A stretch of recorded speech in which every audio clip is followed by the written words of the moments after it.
Kidlat News Updates. Mga balita ngayon, State of National Calamity idineklara ni Pangulong Ferdinand Bongbong Marcos Jr.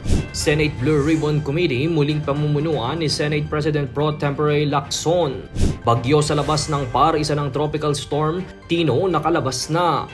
Ako po si Cesar Soriano, para ihatid ang mga nangungunang balita sa buong kapuluan ngayon.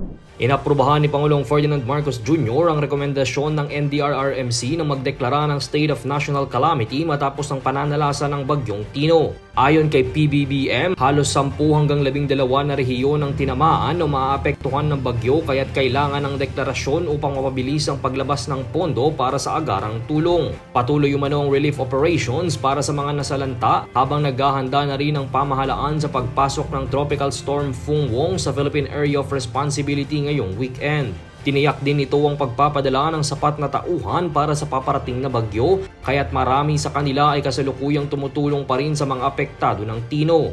Unang iniulat ng Office of Civil Defense o OCD na umabot sa 114 ang nasawi habang 127 ang missing sa pagtama ng bagyong Tino.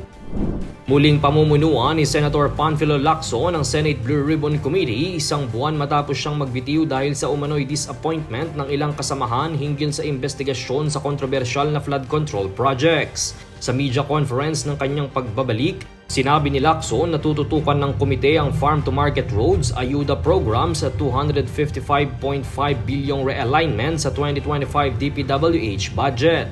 Nilinaw ni Lacson na layunin niyang gawing sistematiko at hindi patronage-based ang paggamit ng pondo. Dagdag pa niya na may mahalagang witness o saksi siyang ipepresenta sa darating na pagdinig sa November 14. Sa panig naman ni Senate President Vicente Soto III, sinabi niyang buo ang tiwala ng mga senador sa pagbabalik ni Lacson sa komite. Isa ng tropical storm ang binabantayang sama ng panahon sa labas ng Philippine Area of Responsibility o PAR ayon sa Pag-asa. Taglay ng Tropical Storm Fungwong ang hangin aabot sa 65 km per hour malapit sa gitna at bugsong aabot sa 80 km per hour.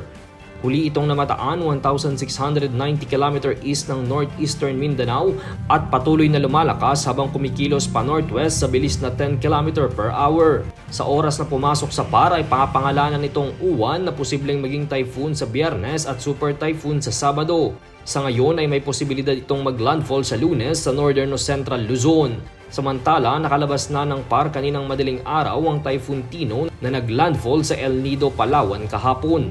Nakataas pa rin ang signal number 1 sa Calayan Island. Para sa Kidlat News Channel, ito si Jai Reyes, nag-uulat. Ako po si Cesar Soriano, kasama nyo sa bawat pagputok ng balita.